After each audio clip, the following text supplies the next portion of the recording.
Hi, this is Tony Northrup for TrainSignal, and in this video lesson I'm going to teach you about change management, specifically for the SSCP certification exam. So what is change management? Well, change management is the process that organizations follow when they make just about any change at all. It is a real pain. It really is. And I'll be honest, it's one of the least fun parts of security unless you are the type who really enjoys order and procedure. But it is critical for keeping systems stable.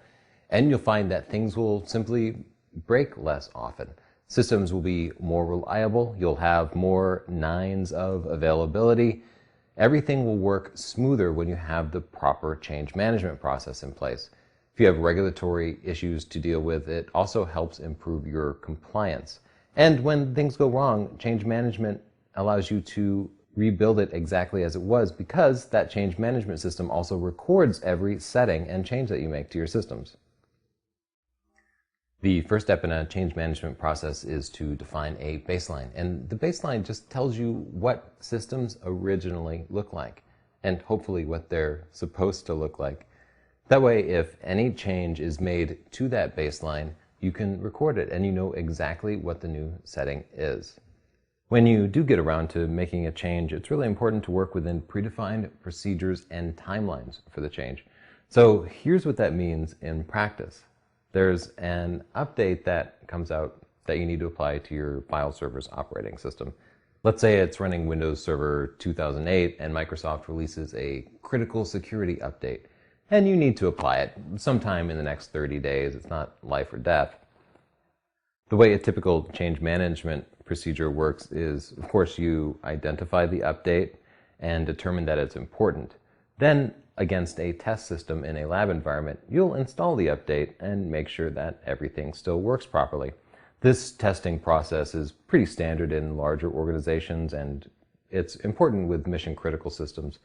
But you'll find that smaller organizations will often just install the update in good faith and kind of keep their fingers crossed. You can evaluate how the developer of the update tests it and assess how much risk there is by applying the update. But most of the time you do want to do some testing to an update in a lab environment. So after you've tested it and you've determined that it shouldn't have any impact on production applications, well, you schedule a time for the update to be applied. If the update requires a reboot, you're going to need to schedule extra time because, of course, you have to take the service completely offline. If the update shouldn't require a reboot, well, you'll still need to schedule it for a time when the impact would be minimal, just in case the update causes something to go wrong. Because updates specifically and any sort of change have the potential to interrupt services, they're usually scheduled for whatever time of day and day of the week minimizes the impact on production customers. So in the case of a file server, if you have an update and you know you're going to need to reboot, well, you can't install it in the middle of the day because that would destroy everybody's work that hadn't been saved, and it would interrupt people going about their daily business. Us IT guys are pretty accustomed to getting up in the middle of the night to do this kind of thing. So you schedule the update and then you notify the customers. And if you're working for internal customers, maybe it's a file server that the accounting department uses, well, you notify everybody in the accounting department that you're going to be applying an update and you tell them when. That way they can schedule their own work. Maybe they plan to be up at 2 a.m. But it's not just for scheduling, it's also in case they notice something wrong afterwards. If they notice that the file server doesn't come up the next morning, or if an application doesn't work properly, it helps them associate the problem with the update, and that can speed the process of resolution because if a problem occurs right after an update, well, they can call the guy who made the update and start the troubleshooting by rolling back that update. Now, as you're compiling a list of people that you need to contact about the update, you need to think broader than you might otherwise. For example, if you're applying an update to a server, you need to contact everybody who uses any service on that server. And in many cases, servers are multi-purpose, so the file server might also be a database server and a domain controller. If these are the cases, then you need to contact everybody who's using the database and domain controller services, even if the update only applies to the file server component of it, because again, that update has the potential to impact that server. So assess the worst possible case scenario and think about the different elements of the network that might be impacted by it.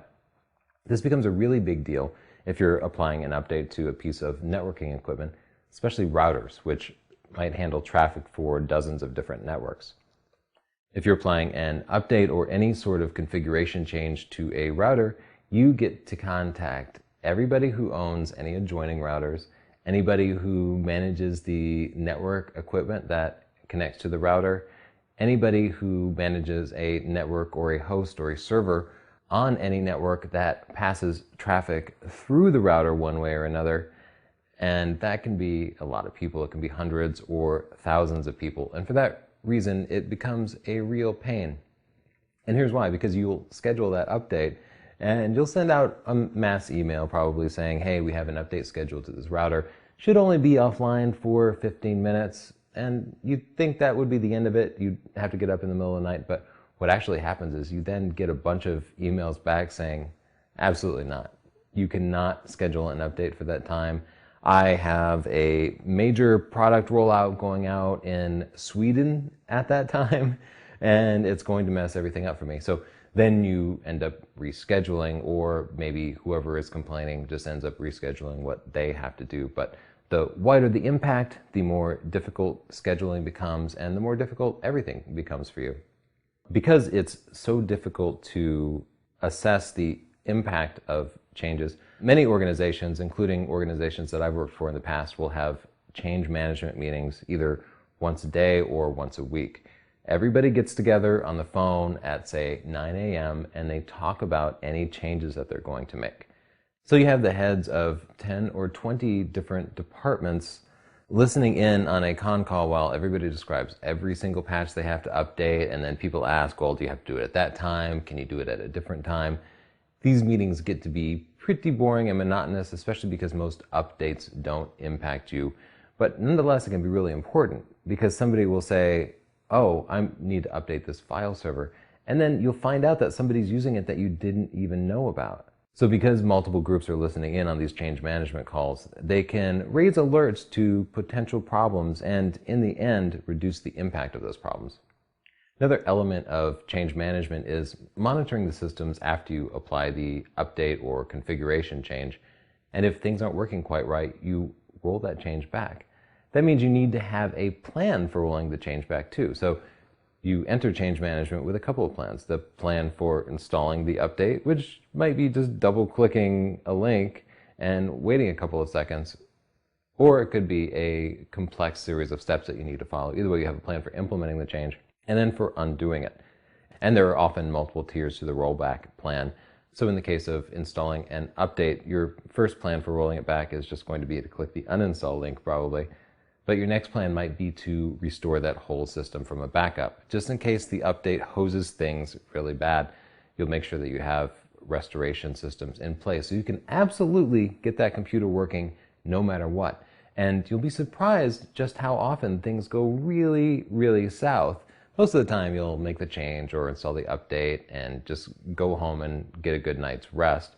But every now and then, terrible things happen and you install the most meaningless update and everything breaks, and then you're up all night scrambling to get things working again. And because you're going to be tired, that's why it's so important to have well-documented procedures for rolling back the change. You don't have to think, you don't have to troubleshoot, you just follow the steps and you roll it back. Change management always has a change management window. So you'll have an hour to install this update. Even if it's just going to be offline for 5 minutes, well, you probably won't get there exactly on time if your change management window is from 12 a.m. to 1 a.m. Well, you might not actually get in place to start the procedure until 12:30, and then it takes 5 minutes, and then, you know what, the computer was supposed to reboot, but it hung while it was rebooting, so then you have to troubleshoot that change. The point of the change management window is to notify customers of the period of time when the outage might exist, and it needs to be longer than the best case scenario. You need to be describing the worst case scenario, including you starting your work a little bit late.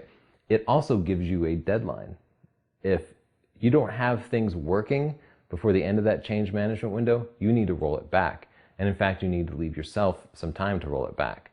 So define how long it's going to take you to roll back the changes if things go wrong, and make sure that you're done before you would have to start rolling things back in order to get it back up and running before the change management window is done.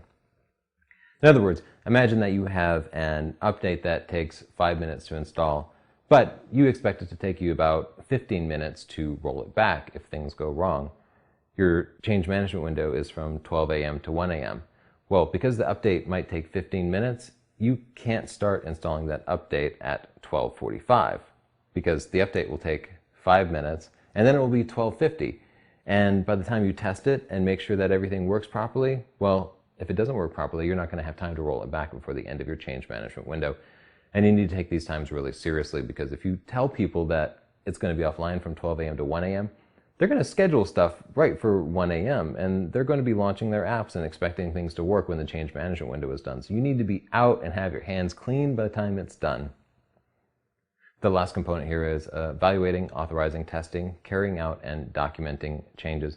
And I've discussed most of these already, but I will go further into the testing part of it. You need to have a testing plan to make sure that your update hasn't negatively impacted anything. So if it's a file server that also responds to database queries, well, you need to have monitoring systems in place to make sure that people can still access their files and that the database is still responding to queries. Otherwise, if the update breaks something, how will you know? Hopefully you have monitoring systems in place anyway that are monitoring every critical aspect of every system. But it's particularly important during the change management process because you need to be able to call your operations group, whoever's monitoring the systems, and say, hey, I just updated file server 1. Can you verify that all services on that computer are up and responding correctly? And they'll check it out and give you the thumbs up, all clear, it's working, congrats, you can go home. If you don't have those testing procedures in place, you know how you find out that something's broken? Well, a customer calls you and they're going to be pretty upset, and then you're going to have to scramble to fix things during production hours and you're going to get in trouble. Another element of change management is documenting every change to your systems, updating the baseline to document exactly what the systems are supposed to be now, including every configuration setting, every component of software that's installed. Anything you have to manually install, you need to be able to walk through that process and recreate the system from scratch based on your documentation. So whenever you make a change, you need to update that document. I've been in companies where people didn't document their changes, and here's what happens. You make a nice baseline and you set up your systems according to that baseline, and then they install updates, they make configuration changes to fix problems, and then things go wrong. The system gets hammered and you have to rebuild it. Well, you rebuild it based on the documentation that you have, so you're going back to the baseline, but the baseline didn't actually work. It didn't have the latest updates installed, it didn't have these configuration changes to make the apps work properly. So then you have a baseline server that is non-functioning. So it's really important to document everything and update that baseline and think about it that way. What if I have to rebuild this server? Do I have all the information that I need? Any sort of new deployments or expanding systems or reorganizing system needs to fall under the change management process too. So you can't just plug in a brand new server anytime you want. You need to set up a time window for it. That's what you have testing environments for. Get your server set up in a testing environment, make sure that it works. But when you connect it to the production environment, you better do it during a change management window. And I will tell you a story. We were adding a new router to a network, and we had it plugged into the rack and everything. It just wasn't plugged in to the power or to the network. And well, we thought, no big deal. It's not going to cause a problem to take this patch cable and plug it into this hub. But it was a problem because that router was malfunctioning. And while to the guy standing in the data center plugging it in, there didn't seem to be any problems, as soon as he plugged that patch cable in, that router just started sending out noise on the network. And it took down the hub, and it took down the router that it was attached to, and it took offline every computer that was connected to that hub. Nobody else knew that he was plugging a new component into the network. Therefore, when everything went offline, everybody scrambled to troubleshoot it in their own ways. All they had to do to troubleshoot it was to unplug that patch cable, but because he didn't follow change management procedures and nobody else knew he was going to plug that cable in, we all went about looking in different places and we wasted hours, and systems were offline for a long time. And our customers were really upset. They lost a lot of money because of this one cable plugged in violating change management protocol. Just think about that and do things deliberately and make sure that everybody knows and approves of what you're doing, because it'll just save you. It'll keep you out of trouble. So to restate it, these are the goals for change management. Prevent new security vulnerabilities from occurring due to change. That's why you test the updates or changes that you're applying in a lab environment, and your testing better include some security assessment to make sure that the updated system still meets your security requirements. And quickly, I'll talk about the importance of automating all of these tests. You need to have functional tests automated as well as security tests automated. The functional tests will verify that critical services are responding. A file server is serving files, a database server is responding to queries. The security tests will make sure that only the ports you've authorized are being listened to, and possibly that the computer isn't vulnerable to specific types of attacks that you're concerned about. So if it's a web server, you've probably authorized that it's listening on ports 80 and 443. If it's a database server, it's going to be 3389, or whatever the different ports are for servers. You're going to make a list of them, and you're going to check it, you're going to scan it, make sure it's not listening to anything new. And you're also going to verify that not everybody can log on directly to the servers, and that the authorizations are still in place, access control lists haven't changed. You need to automate this entire testing process and run those tests in the lab environment before you make any change, and then do it again in the production environment to make sure things are working as you expect. Change management also helps prevent loss of functionality due to change, because any change, a configuration change or an update, it can break stuff. That causes a loss of productivity, downtime, frustrated users, financial losses, etc., etc., etc. It's painful. So the way we deal with that is by scheduling and staging changes to minimize their impact. And communicating any downtime in advance, just let people know when services won't be there, and usually people can schedule around it. Finally, you want to document change for both the purposes of communication, but also for future auditing. And this really does happen. People get pretty smug about following change management procedures, mostly because they're such a pain. But I've had cases where a guy will be performing an audit, and he'll come all irritated to the manager and be like, "Hey, did you know your computer's listening to port 443 now?" And the manager will be like, "Yeah, we implemented that in a change last week. Weren't you paying attention in the change management meeting?" I don't know why I felt like I needed to give you some insight into the various attitudes and politics that are part of the change management process, but they are there for a reason, and part of the purpose of change management is to communicate it so that future audits will accommodate your changes and you won't get in trouble. Another goal of change management is to allow changes to be reversed with a proper rollback strategy. And during your change management meetings, people are going to verify that you have a rollback procedure in place. So even if you forget to think about some case scenario, somebody will be listening and will help you get through it. Change management also requires separation of duties through management oversight by documenting changes that you're going to make and the rollback procedures and getting approval from your manager. Well, at that point, if you do everything right, you're really not being held responsible for anything, right? All you have to do is, during the change management window, just follow the steps and use due diligence. Don't do anything you're not supposed to.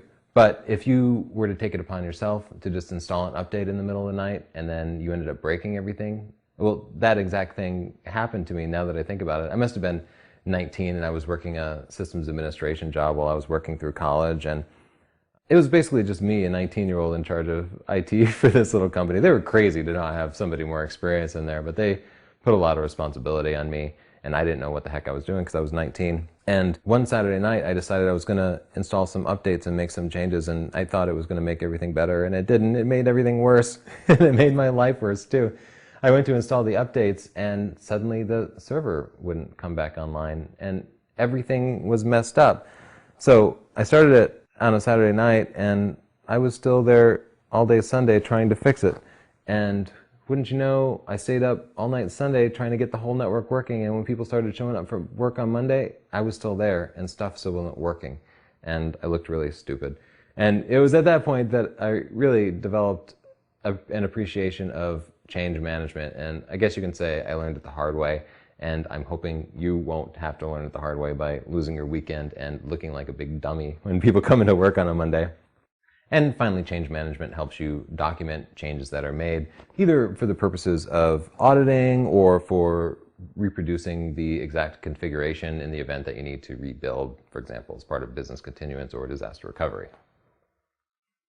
So let's talk about a subset of change management, which is configuration management. Configuration management documents the configuration of every system on your network. Desktops, laptops, tablets, smartphones, web servers, file servers, database servers, hubs, switches, routers, firewalls, proxy servers. Every little thing you have should have a configuration baseline.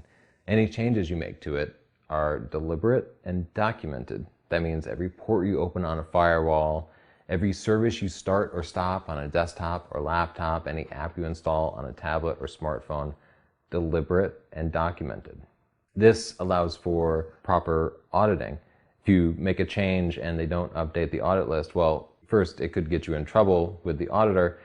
And second, how would they know that the important change that you made was still working in the future? For example, imagine that you decide to apply automatic updates to all of your desktop systems where you had manually installed updates before. If you apply that change to systems and it goes well, but you forget to update your baseline and inform your auditors, well, they won't be checking for that. So imagine some user goes and turns off automatic updates because they find it annoying. Well, your audit wouldn't turn that up, and the guy wouldn't be getting his updates installed, and it could result in a security vulnerability. Configuration management also helps maintain system integrity by making sure that your changes are deliberate and tested and planned out, and not just done willy-nilly. There are 4 steps to the configuration management process, and it starts with the identification stage. You identify a change that needs to be made in the settings. The second stage is controlled, and this is the controlled rollout of your change, the change management process that I talked about. The third step is accounting, which includes documenting the change and monitoring to make sure that the systems are functioning properly and that the change has indeed been implemented correctly. And fourth are audits, which are regular verification of the change as well as the documentation that the systems are built to. So I've talked about this some, but what happens without configuration management? Well, your systems slide into disrepair. People start making little changes and not documenting them, and pretty soon things are working a little slower than normal because you got all these apps starting up automatically that they don't need. Holes are opened in firewalls that aren't required, and therefore you're exposed to more vulnerabilities, and at some point those vulnerabilities get exploited. The next time there's an audit, you probably fail it because systems don't match the design specifications. And if you work in a sector that is under regulatory control, well, you'll end up getting fined, and it could cost your company hundreds of thousands or millions, could cost you your job. Now let's talk about update management. If you're a Windows guy, you know all about this. The truth is, all operating systems, all applications nowadays have some level of update management. I think Windows just gets a bad rap because, well, Microsoft hasn't always handled it ideally.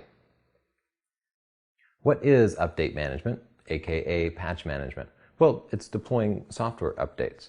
And you have to do it against every system, not just servers, but desktops and tablets and smartphones and routers and switches. Everything nowadays requires some sort of update management. The purpose of applying these updates is generally to improve security or to fix bugs, which might in turn improve your uptime and availability.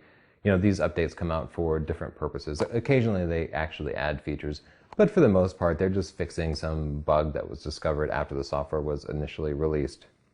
Now, the purpose of update management itself is to apply these updates while minimizing any incompatibilities and downtime. So basically, you want to get the good part of the update, which is fixing a vulnerability or adding a new feature, without the potential downsides, which tend to be things not working properly. The process for update management is pretty familiar. First, you discover the update. Maybe Microsoft releases an update and you get an email notice. Second, you evaluate and test the update. You drag it into a lab environment maybe, and you make sure that your systems still work with the update installed. You can then approve the update. You decide that, yes, it's important and it doesn't break everything, therefore I think we should install it. The deploying process, of course, is the configuration and change management processes. You need to contact people and let them know that you're going to be installing an update and schedule it, and then actually get up in the middle of the night and install the software. Next, you'll verify that the system is working properly and that the update is installed. And if that fails, well, you roll it back. You take it off and you put stuff back the way you found it. So what happens without update management? Well, if you don't install any updates, there's a good chance that new hardware will fail. For example, when Windows Vista came out, a lot of people bought new Windows Vista computers for their organizations and they plugged them in, and suddenly they found out that a lot of their apps didn't work properly. Now, these apps might have been updated for Windows Vista, but if you hadn't been keeping up on those updates, well, that new hardware wasn't going to work. So new updates often improve compatibility with new hardware or new applications. Updates often fix bugs, so there are bugs in every application, and sometimes they annoy users, but users figure out ways to work around them. Like, I've worked in organizations where people just routinely rebooted their computers multiple times a day because there was some buggy app. So they figured out a way to make the app work. They just rebooted 3 times a day. And if they didn't, they knew the app would crash, but they found a workaround. Well, at some point, that app developer released an update that would prevent them from having to reboot their computer every couple of days. So even though the old system kept people productive, it was wasting time and generally annoying people. So releasing that update would definitely be worthwhile. The most important type of update, of course, is a critical security update. Both the good guys and the bad guys are out there checking every component of your networks for vulnerabilities all the time. Every version of every operating system, every new hardware platform that's coming out, everybody's hoping to find vulnerabilities in it because, well, if the good guys find vulnerabilities, they can tell the world about it and they get a little bit of fame, a little bit of notoriety. People give them some security cred for having found this obviously difficult to find vulnerability. If the bad guys find the vulnerability, well, they usually release some sort of malware that's going to exploit it. They use it to collect credit card numbers or private information, or maybe they just install bots on computers so that they can exploit computing power for denial of service attacks or whatever it is. But those vulnerabilities will get exploited, and as soon as the software manufacturer finds out about these vulnerabilities, they'll usually try to release an update as soon as they can. Therefore, if you have an update management process, you'll eventually get that update out to all of your host computers and the vulnerability will be patched. If you don't have an update management process, well, you'll get exploited at some point. Now, the nice thing is it doesn't happen this fast. There are zero-day exploits, and a zero-day exploit is an exploit that is released at the same time as the vulnerability. People find out, oh, this particular service in Windows, the computer browser service, has a vulnerability. Ooh, there's already a worm spreading. And this is kind of a rare scenario, actually. It's a rare scenario that you have an infection at the same time that you have the vulnerability. Almost all the time you find out about the vulnerability and they'll say it's possible that there's an exploit or there's a known exploit in the wild, but it won't be well spread. And for the most part, if you take a couple of weeks to get the updates deployed, which is pretty much mandatory with the sort of laborious change management processes that you're required to follow, there's usually no or very little impact. In fact, Microsoft, who's one of the bigger releases of updates in the world, has a particular schedule that they use. They call it Patch Tuesday. And typically they do this once a month. I forget if it's like the first or second Tuesday of every month. But unless an update is really critical and there are computers being exploited, they will hold the updates for a month, even security updates. So developers within Microsoft might finalize a patch and it won't be released for up to a month later. So how critical is it? Well, most of the time it can wait a month, and then if it waits a couple more weeks before you end up deploying it, that's usually okay too. But of course, sooner is better than later, as long as you have time to test and deploy in a controlled manner.